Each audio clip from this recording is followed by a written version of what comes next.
दोस्तों, बहुत समय पहले की बात है। किसी नगरी में एक व्यक्ति रहता था जो बहुत परेशान था। वो अपने जीवन में कुछ बड़ा हासिल करना चाहता था, लेकिन चाह कर भी वो अपने जीवन में कुछ भी नहीं कर पा रहा था। वो बार बार नए लक्ष्य बनाता, लेकिन हर बार वो अपने लक्ष्य को पाने में असफल हो जाता। उसे ये समझ ही नहीं आ रहा था कि आखिर कैसे सफल लोग अपने लक्ष्य को बड़ी आसानी से पा लेते हैं, और मैं यहाँ लगातार प्रयास कर रहा हूँ, लगातार कोशिश कर रहा हूँ, और उसके बाद भी मैं अपने किसी भी लक्ष्य को हासिल ही नहीं कर पा रहा। आखिर उनमें और मुझ में ऐसा क्या अलग है, उनमें ऐसी क्या खास बात है जिस कारण वे अपने बड़े से बड़े लक्ष्य को भी बड़े ही जल्दी और आसानी से पा लेते हैं। वह इस सवाल को लेकर बहुत ही परेशान था। तभी एक दिन उसे पता चला कि उसके गांव में एक गुरुवर आए हुए हैं जो बहुत ज्ञानी है, जिनके पास सभी प्रश्नों का उत्तर है।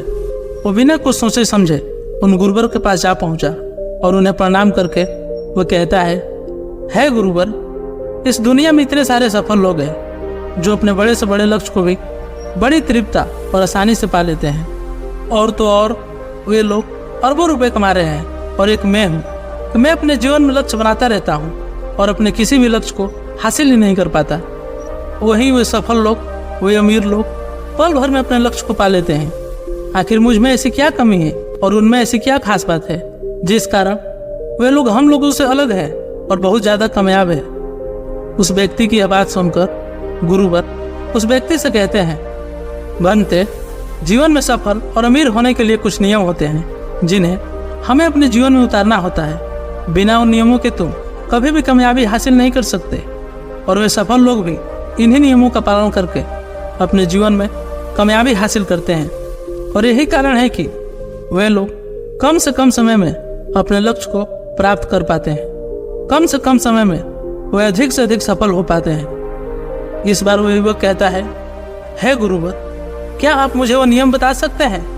क्या आप मुझे वो मार्ग दिखा सकते हैं जिससे मैं भी उस मार्ग पर चलकर कम से कम समय में अपने लक्ष्य को प्राप्त कर सकूं, कम से कम समय में अपने जीवन में कामयाबी हासिल कर सकूं। इस पर वह गुरुवर उस युवक से कहते हैं, हाँ, मैं तुमको सारे नियम बता सकता हूँ जिसका पालन करके तुम अपने जीवन में सफल हो सकते हो, और यदि तुम उनका नियमित पालन करते हो तो तुम अवश्य ही कम से कम समय में अपने जीवन में कामयाब भी हो सकोगे। और इन नियमों में इतनी ताकत है कि तुम अपने 10 साल का लक्ष्य को भी सिर्फ 6 महीने में हासिल कर सकते हो। आगे वो गुरुवर उस व्यक्ति से कहते हैं, सबसे पहले तो तुम्हें अपना लक्ष्य निर्धारित करना होगा, क्योंकि यदि तुम्हारे जीवन में कोई लक्ष्य होगा ही नहीं तो तुम भला किस लक्ष्य को प्राप्त करोगे। लक्ष्य हमें एक दिशा देता है, और यही दिशा हमें कामयाबी की ओर ले जाती है। आगे वो गुरुवर उस व्यक्ति को पहला नियम बताते हुए कहते हैं, बेटा, सबसे पहले तो अपना लक्ष्य एक कागज पर लिखो, क्योंकि हम में से अधिकांशतः लोग यही गलती करते हैं। वे लोग अपने लक्ष्य को अपने दिमाग में रखते हैं, लेकिन वे यह भूल जाते हैं कि हमारे मस्तिष्क को दिन भर में हजारों काम करने होते हैं, और ऐसी स्थिति में हमारा मस्तिष्क हमारे लक्ष्य को बहुत जल्दी भूल जाता है। इसीलिए कभी भी अपने लक्ष्य को एक कागज पर अवश्य लिखो और उसे अपने साथ रखो, ताकि तुम कम से कम दिन में 2 से 3 बार उसे देख सको, उसे पढ़ सको। इस कारण से तुम्हारा लक्ष्य तुम्हारे मस्तिष्क में अच्छी तरह से बैठ जाता है, और यह तुम्हारे मस्तिष्क में एक दिशा निर्धारित करता है जिससे तुम हमेशा अपने लक्ष्य को याद रख सकोगे, और वह तुम्हें हमेशा ख्याल रहेगा। हम में से अधिकांशतः लोग यह गलती करते हैं कि वे अपने लक्ष्य को कभी कहीं नहीं लिखते, जिसके कारण उनके दिमाग से उनका लक्ष्य निकल जाता है, और वे लोग बार बार अपने लक्ष्य से भटक जाते हैं। इसी कारण वे अपने लक्ष्य तक कभी पहुंच ही नहीं पाते। हम में से अधिकांशतः लोग केवल दूसरों को जलाने और दूसरों को दिखाने के लिए काम करते हैं, लेकिन हमें ऐसा नहीं करना चाहिए, क्योंकि खाली बर्तन और सिक्के हमेशा वास करते हैं। दूसरों को जलाने के लिए नहीं, दूसरों को दिखाने के लिए नहीं, बल्कि खुद को आगे बढ़ाने के लिए काम करो। अपनी संगत ठीक करो। हो सकता है कि आप ऐसे लोगों के साथ रह रहे हो जिनके जीवन में कोई लक्ष्य ही ना हो, और यदि आप भी उनके संगत में हैं तो आप पर भी उनका प्रभाव पूरी तरह से पड़ेगा, और ऐसे में आप भी उनकी तरह कार्य करने लग जाएंगे। आप भी उनकी तरह बिना लक्ष्य के किसी भी दिशा में कार्य करते रहेंगे। लोगों की बुराई, दूसरों की चुगली करना बंद करो दूसरे के बारे में भी सोचना बंद करो, क्योंकि आप हो या ना हो, ये दुनिया वैसे ही चलती रहेगी। तुम्हारे होने और ना होने से किसी को कोई फर्क नहीं पड़ने वाला।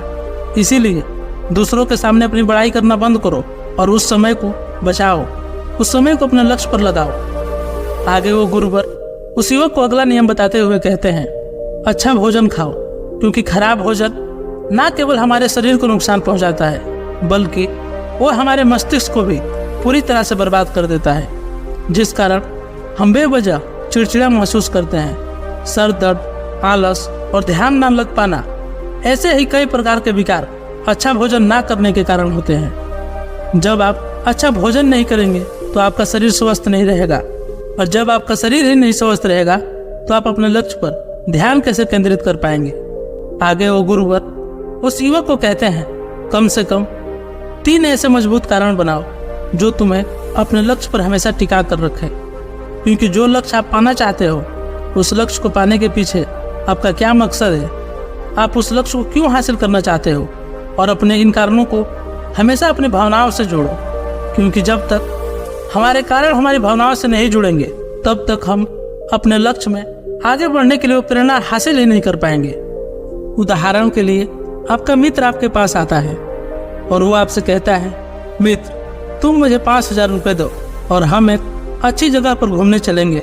ऐसे समय पर आप अधिकांशतः यही सोचेंगे कि 5,000 रुपये देकर मुझे क्या लाभ, और ऐसी जगह पर घूमने का क्या फ़ायदा जहाँ पर मुझे इतने पैसे खर्च करने पड़े। और वहीं पर यदि कोई आपका घर का सदस्य आपसे आकर ये कहे कि मेरी तबीयत बहुत ख़राब है और मुझे दवाइयों के लिए 5,000 रुपये की आवश्यकता है, तो आप उसे तुरंत ही दे देंगे, फिर भले ही वो पैसे आपके पास ना हो, आप उसका बंदोबस्त कर ही लेंगे।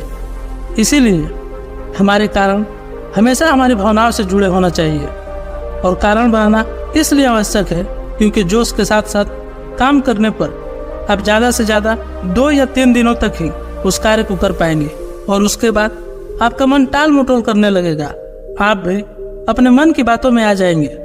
किंतु यदि आपके पास एक मजबूत कारण होगा जो आपकी भावनाओं से जुड़ा होगा, आप उस काम में मन लगा पाएंगे और उस काम को उसके अंजाम तक पहुंचा पाएंगे। उदाहरण के लिए, मान लीजिए कि आप मोटे हैं और आपको पतला होना है। ऐसे में यदि आप मेरी ये वीडियो देखकर कुछ दिन के लिए प्रेरित हो भी जाते हैं, तो आप 2-3 दिनों तक तो खूब मेहनत करेंगे, लेकिन उसके बाद आपका आलस जाग उठेगा और आपका मन टाल मटोल करना शुरू कर देगा, और फिर आप अपने इस लक्ष्य से भटक जाएंगे। लेकिन यहीं पर अगर आपका कारण आपकी भावनाओं से जुड़ा होगा, मुझे अच्छा दिखना ही होगा, वरना लोग मेरा मजाक उड़ाएंगे, मुझे मोटा कहकर पुकारेंगे, और ये सब मुझसे बर्दाश्त नहीं होगा, इसलिए मुझे किसी भी हालत में पतला तो होना ही है। ठीक इसी प्रकार आपको अपने लक्ष्य के लिए भी अपनी भावनाओं से जोड़कर कम से कम 3 ऐसे मजबूत कारण बनाने चाहिए जो आपको अपने लक्ष्य तक पहुंचाने में आपकी मदद कर सके। आगे वो गुरुवर उस व्यक्ति को अगला नियम बताते हुए कहते हैं, खुद पर विश्वास रखो। यदि तुम सच में सफल होना चाहते हो तो तुम्हें विश्वास करना ही होगा कि तुम अपने लक्ष्य को हासिल कर सकते हो, तुम सफल बन सकते हो। पर समस्या तो यह है कि हम में से अधिकांशतः लोग जब भी कोई लक्ष्य तय करते हैं तो उससे पहले ही उसके परिणामों के बारे में सोच लेते हैं, जिस कारण हमारे मन में तरह तरह के डर उत्पन्न हो जाते हैं और हम अपने ऊपर विश्वास रख ही नहीं पाते। हमारा विश्वास डगमगाने लगता है, जिस कारण हम आत्मविश्वास खो बैठते हैं। कहा जाता है एक व्यक्ति को 6 प्रकार के डर हमेशा सताते हैं। गरीबी का डर, दूसरा बुढ़ापे का डर, तीसरा बुराई का डर, चौथा प्यार और सम्मान खोने का डर, 5वां बीमारी का डर, और 6ठा मौत का डर। तो आज से ही अपने आप से सकारात्मक बातें करना शुरू कर दीजिए, क्योंकि जब तक आप अपने आप से नकारात्मक बातें करेंगे तब तक आपके मन में ये डर हमेशा यूं ही बैठे रहेंगे और आप अपने जीवन में कभी कुछ हासिल ही नहीं कर पाएंगे। यदि आप अपने आप से सकारात्मक बातें करना शुरू कर देते हैं तो देखते ही देखते आपके मन से ये सारे डर एक एक करके खत्म हो जाएंगे और आपका आत्मविश्वास अपने आप ही खुद पर बढ़ने लगेगा।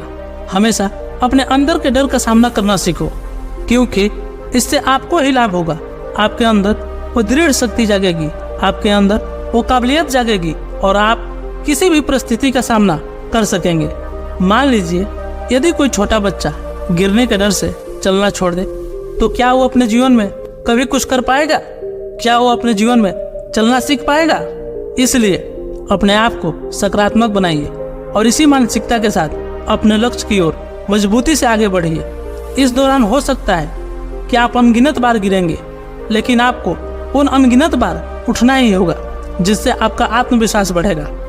आगे वो गुरुवर उस व्यक्ति को अगला नियम बताते हुए कहते हैं, एक सफल व्यक्ति की तरह सोचना सीखो। क्या आपने कभी किसी ऐसे व्यक्ति को सफल होते हुए देखा है जो अपने आप से नकारात्मक बातें करता है, जैसे कि यह मुझसे नहीं हो पाएगा, यह मैं नहीं कर सकता, यह तो मेरे लिए बिल्कुल ही नामुमकिन है? नहीं ना। इसीलिए एक सफल व्यक्ति की तरह सोचना सीखो, खुद से सकारात्मक बातें करो, एक सफल व्यक्ति की तरह काम करना सीखो। अपने लक्ष्य को पाने के लिए एक सही और सटीक योजना बनाओ और फिर उस लक्ष्य को पाने के लिए जो भी जरूरी काम आपको करने चाहिए उन्हें करना शुरू कर दो। एक आम आदमी और एक सफल व्यक्ति में यही सबसे बड़ा फर्क होता है। एक आम आदमी जब 2 या 3 बार असफल हो जाता है तो वह हार मान लेता है और अपने घुटने टेक देता है। वहीं पर एक सफल व्यक्ति जब लगातार असफलता प्राप्त करता है तो उसका आत्मविश्वास और भी बढ़ने लगता है। उसकी सोच उस समय पर केवल यही होती है, आखिर मैं अपने लक्ष्य तक क्यों नहीं पहुंच पा रहा, आखिर ऐसी क्या कमी रह जा रही है। वो अपना आकलन करता है और लगातार अपना प्रयास जारी रखता है। एक सफल व्यक्ति कभी हार नहीं मानता, वो लगातार अपने लक्ष्य को प्राप्त करने के लिए जुटा रहता है। वो जितनी बार असफल होता है उसका आत्मविश्वास उतना ही दृढ़ होता जाता है, क्योंकि उसके मन में केवल एक ही बात होती है कि मुझे तो अपने लक्ष्य को हासिल करके ही रहना है। आगे वो गुरुवर उस व्यक्ति को अगला नियम बताते हुए कहते हैं, हमेशा ज़्यादा करने का प्रयास करो। यही एक आदत है जो किसी भी इंसान को, किसी भी व्यापारी को, किसी भी नौकरी करने वाले इंसान को जल्द से जल्द सफलता पाने में मदद करती है। याद रखिएगा कि जितना भी आपको आपके काम के लिए भुगतान किया जा रहा है, आप उससे अधिक देने का प्रयास करें, आप उससे अधिक करने का प्रयास करें।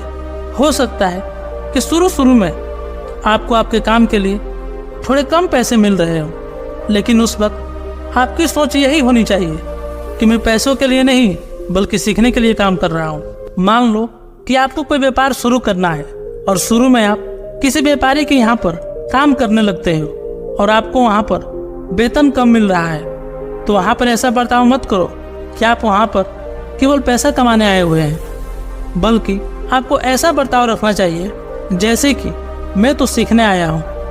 आपको उन कम पैसों में भी अधिक से अधिक प्रयास करने हैं, अधिक से अधिक कोशिश करनी है और हो सके तो बाकी लोगों की मदद भी कर दो। ऐसा करने से लोग आपको पसंद करने लगेंगे और आप हजारों के भीड़ में भी अलग दिखने लगोगे और देखते ही देखते और आप उस व्यापार के हर एक गुण में निपुण होने लगेंगे। हर कोई आपको पहचानने लगेगा, आपसे जुड़ने लगेगा और आपको उस व्यापार के बारे में हर चीज़ आसानी से पता चलने लगेगी जो आपको उस व्यापार में सफल बना सकती है। याद रहे कि जो लोग अपने काम में मन लगाकर अपना 100% देते हैं वे लोग हमेशा खुश रहते हैं, मुस्कुराते रहते हैं और वही लोग अपने जीवन में सफल भी हो पाते हैं, क्योंकि वे लोग अपने काम से प्यार करते हैं। आगे वो गुरुवर उस व्यक्ति को अगला नियम बताते हैं और कहते हैं, इस भीड़ से हटकर कुछ नया और अलग करने का प्रयास करो, अर्थात अपनी रचनात्मक दृष्टि को बढ़ाओ। वैसे देखा जाए तो सृजनशीलता तो हर व्यक्ति के भीतर होती है, लेकिन जीवन का अनुभव ही इंसान को रचनात्मक दृष्टि से देखने के लायक बनाते हैं और यही दृष्टि हमें कुछ अलग और नया करने का सुझाव भी देती है। जो भी परिस्थितियाँ, जो भी हालात हमारे सामने आते हैं वो हमें कुछ नया सिखाते हैं और यही अनुभव और इन्हीं अनुभवों से हमारे भीतर नए नए विचारों का जन्म होता है। एक पल के लिए जरा यह सोच कर देखो कि जब भी जीवन में आपकी कोई परेशानी आती है या ऐसे कोई हालात आते हैं तो क्या आप पहले से ही उन परिस्थितियों का समाधान जानते थे? नहीं, बल्कि आपने उन परिस्थितियों का अनुभव किया, उन हालातों को अच्छी तरह से देखा, परखा, जाना और उसके बाद आपने उनके समाधान पर काम किया और देखते ही देखते आपने उनका समाधान भी निकाल लिया। ठीक इसी प्रकार हमें भी इसी तरह से रचनात्मक दृष्टि कुछ न कुछ अलग सिखाते ही रहती है। इसीलिए अपनी रचनात्मक दृष्टि को बढ़ाने का प्रयास करें, कुछ अलग और नया करने का प्रयास करें, अलग अलग विषयों का ध्यान करें, नई जगहों पर घूमने जाएं, नए नए लोगों से बात करें और नए नए कामों को करने का प्रयास करें। लेकिन कुछ ना कुछ ऐसे लोग आपके आसपास जरूर होंगे जो आपके हर काम में आपकी कमियां निकालते होंगे। आप कितना भी अच्छा काम करो वे आपकी बुराई ही करेंगे। ऐसे लोगों से हमेशा दूर रहे और इनकी बातों पर बिल्कुल भी ध्यान ना दे और ना ही उनसे बहस करे, क्योंकि इससे आपका ही समय व्यर्थ जाएगा और आपकी ही ऊर्जा बर्बाद होगी। और यदि आप इनसे लगातार उलझने लगते हो तो देखते ही देखते आप भी उनकी तरह बन जाओगे।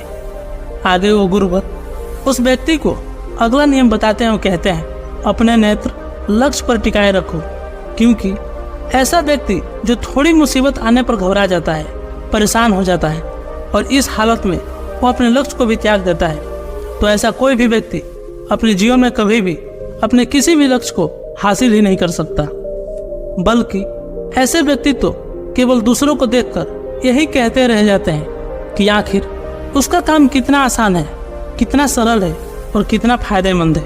और फिर वही व्यक्ति अपना काम छोड़कर उस दूसरे व्यक्ति की तरह काम करने लग जाता है, क्योंकि उसका काम उसे सरल और आसान नजर आ रहा है। एक बार शांति से बैठकर अपने लक्ष्य को निर्धारित करो, उसके बाद उसे हासिल करने में चाहे जो भी परेशानियां आपके सामने क्यों ना आए, उसका डट कर सामना करो। हाँ, यदि आप चाहे तो अपने लक्ष्य को पाने के लिए रास्ते जरूर बदल सकते हैं, लेकिन आपका लक्ष्य वही होना चाहिए।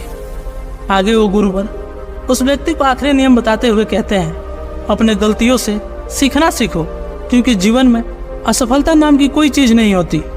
असफलताएं तो हमें बस सिखाने आती है, वे तो केवल एक परिस्थितियां है, एक हालात है जो आपको बेहतर से बेहतरीन बनाने आती है, जो आपको कुछ नया सिखा कर जाती है। वो आपको यही बताती है कि जिस तरीके से आप काम कर रहे हो यह तरीका काम नहीं करने वाला। आपको कुछ और अलग कोशिश करनी होगी, कुछ नए तरीके खोजने होंगे। ऐसे ही हर असफलता, हर परिस्थितियाँ, हर हालात आपके सामने एक नई चुनौती लेकर आते हैं और वे आपको कुछ नया सिखाते हैं। तो आपको ऐसे परिस्थितियों से सीखना चाहिए, ना कि उनके सामने घुटने टेकने चाहिए। ऐसी स्थिति में आपको निराश होकर रुकना नहीं है, बल्कि उनसे सीखकर मजबूती से और आगे बढ़ना है। इतना कहकर वो गुरुवर वहीं पर शांत हो गए और वह व्यक्ति भी ये समझ चुका था कि वो अपने लक्ष्य को क्यों हासिल नहीं कर पा रहा और उसे अपने गलती का एहसास भी हो चुका था। उसने उन गुरुवर को प्रणाम किया और वापस अपने घर को लौट गया। दोस्तों, उम्मीद है कि आपको आज की वीडियो जरूर पसंद आई होगी। अगर आप भी इस तरह का वीडियो देखना पसंद करते हैं तो आप भी इस फैमिली का हिस्सा बन सकते हैं। तो जल्दी से सब्सक्राइब बटन को दबाकर बेल नोटिफिकेशन को क्लिक कर लीजिए और इस फैमिली को एक कदम आगे बढ़ाने में अपना बहुमूल्य योगदान अवश्य दीजिए। धन्यवाद।